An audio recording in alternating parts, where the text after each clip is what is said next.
So hello guys, welcome to my YouTube channel. तो जी, पुर्तगाल में आप लोगों को आना चाहिए कि नहीं, बहुत ज़्यादा लोग ये क्वेश्चन करते हैं।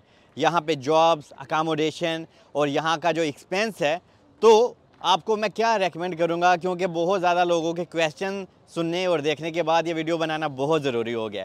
तो जनाब, एक एक चीज़ आपको बताते हैं।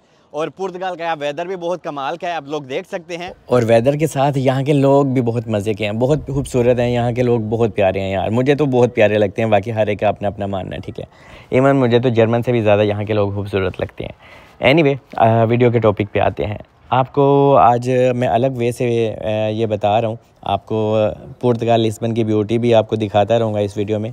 तो आपको बताता चलूँ कि अगर आपने पुर्तगाल में आने का प्लान बनाया है तो आपका एक्सपेंस पहले तो कितना आएगा, क्योंकि पुर्तगाल का एक चीज़ आपको पहले समझने की ज़रूरत है।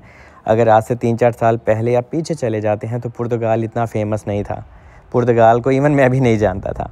तो पुर्तगाल 2 ही चीज़ों से फेमस हुआ है, और अभी इन 2 सालों में तो पुर्तगाल ने रिकॉर्ड लगा दिया है, क्योंकि यहाँ पे टूरिस्ट बहुत ज़्यादा आता है। क्योंकि पुर्तगाल बहुत पुराना, बहुत कदीम कंट्री है, और इसका जो कल्चर है बहुत पुराना है, और इसी वजह से ये बहुत फेमस है। और सेकंड चीज़ है इमिग्रेशन। पुर्तगाल ने जब से इमिग्रेशन ओपन की है, जो लोग पुर्तगाल को नहीं भी थे जानते, वो भी जान गए हैं, और इसकी वजह से बहुत ज़्यादा लोग यहाँ पे आते हैं। मैं भी यहाँ पे आया हुआ हूँ, ठीक है, क्योंकि हम लोगों को यहाँ पे पेपर्स मिलते हैं। तो इसी लालच की वजह से ये सारा रश हो गया यहाँ पे। और पुर्तगाल एक ऐसा अभी कंट्री हो गया कि 3 साल पहले यहाँ पे इतनी ना तो महंगाई हुआ करती थी, ना प्रॉपर्टी के रेंट हुआ करते थे, और अभी प्रॉपर्टी को तो आप सोच ही नहीं सकते, इतनी महंगाई हो गई है। इवन अगर आपने अपना अपार्टमेंट लेना है T2 लिस्बन में, तो आपको 1200 यूरो तक का मिलता है। ये हो गया। और यहाँ पे बेसिक सैलरी आम एक बंदे की कितनी है? 860 यूरो। और रेंट कितना है T2 अपार्टमेंट का? 1200-1300 इतना। और उसमें अगर आपने अपार्टमेंट लेना होता है तो आपको फिर एक तो इतनी आसानी से आजकल लिस्बन में तो नहीं मिलता, ठीक है। आउट ऑफ लिस्बन में आपको मिल जाता है, लेकिन बात फिर वही आ जाती है कि लिस्बन या पोर्टो से अगर आप आउट ऑफ बहुत दूर लेते हैं, जैसे कि मरीना ग्रांडे हो गया, लेरिया हो गया, वहाँ पे आपको अकामोडेशन तो सस्ती मिल जाती है। मंतीजो की तरफ भी सस्ती मिल जाती है, लेकिन वहाँ पे इतनी अपॉर्चुनिटी नहीं होती। और लिस्बन का क्या है, जहाँ पे ये अभी आप कुछ देख रहे हैं वीडियो में, यहाँ पे आपको हर एक चीज़ मिलती है। टूरिस्ट मिलती है, रौनक मेला, शुगर मेला, हर एक चीज़ मिलती है। और मुझे भी लिस्बन ही पसंद है, ठीक है। तो यहाँ पे खाने पीने की चीज़ें मिल जाती हैं, जगह जगह पे इंडियन पाकिस्तानी फूड। और यहाँ पे मस्जिदें हैं, मंदिर हैं, गुरुद्वारे हैं, मतलब कि सारी चीज़ें इंसान को मिल जाती हैं। तो मैं आपको लिस्बन का बता देता हूँ कि अगर आप रेस्टोरेंट में काम कर रहे हैं, आपको 860 यूरो सैलरी मिलती है। तो जनाब, अगर आप शेयरिंग में किसी के साथ रहते हैं, एक रूम में 3-4 लोग हैं, तो यहाँ पे लिस्बन का जो आज का रेंट है 250 है। कुछ जगह पे अभी भी 220 इतना है, जैसे कि ओदी वैलेस में चले जाओ तो ये आपके रूम के ऊपर डिपेंड करता है, लेकिन 250 आप पकड़ के चलें शेयरिंग में।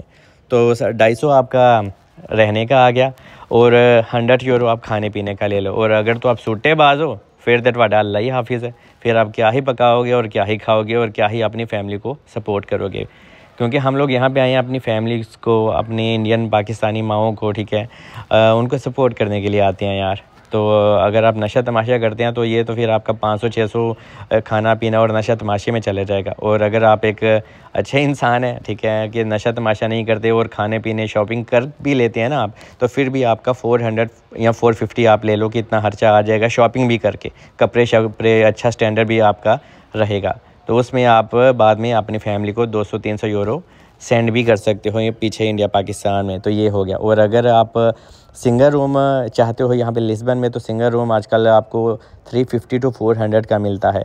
और पोर्टो में भी आलमोस्ट सेम ही रेट्स हैं। और अगर फैमिली को रूम चाहिए होता है तो वो 600 में आजकल मिल रहा है, 550 to 600। तो ये है कि यहाँ पे सैलरीज बहुत कम है और खर्चे बहुत ज़्यादा हैं। और अगर आपने T2 अपार्टमेंट लेना होता है तो आपको 1200 का मिलता है। तो ये आप खुद हिसाब लगाएं यार, सैलरी से ज़्यादा तो यहाँ पे खर्चे हैं। तो अगर आपके पास फंड्स हैं तो ही आप यहाँ पे आएँ, वरना मैं आपको रेकमेंड नहीं करता, क्योंकि अभी इमिग्रेशन भी बंद है फ़िलहाल।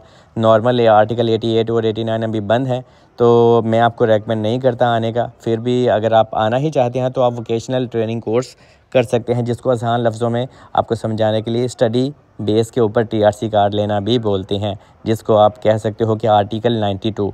वहाँ पे अगर आपके पास शेंजन वीज़ा है तो आप यहाँ पे आके अपने लिए इमिग्रेशन अप्लाई कर सकते हैं, लेकिन जो नॉर्मल आर्टिकल है वो तो ऑफ है। तो इस वजह से अभी पुर्तगाल में आके खर्चा करने का मतलब नहीं बनता, क्योंकि अगर आप मिडिल क्लास फैमिली से हैं और आप यहाँ पे आ गए और इमिग्रेशन भी बंद है तो फिर आप परेशान हो जाएंगे। तो जब इमिग्रेशन ओपन हो जाए तब आप यहाँ पे आएँ तो फिर खर्चा करना भी समझ में आता है। तो ये सारी हकीकत आपके सामने खोल के मैंने रख दी है। बाकी स्टे ब्लेस, होप के आपको इस वीडियो से हेल्प हुई होगी।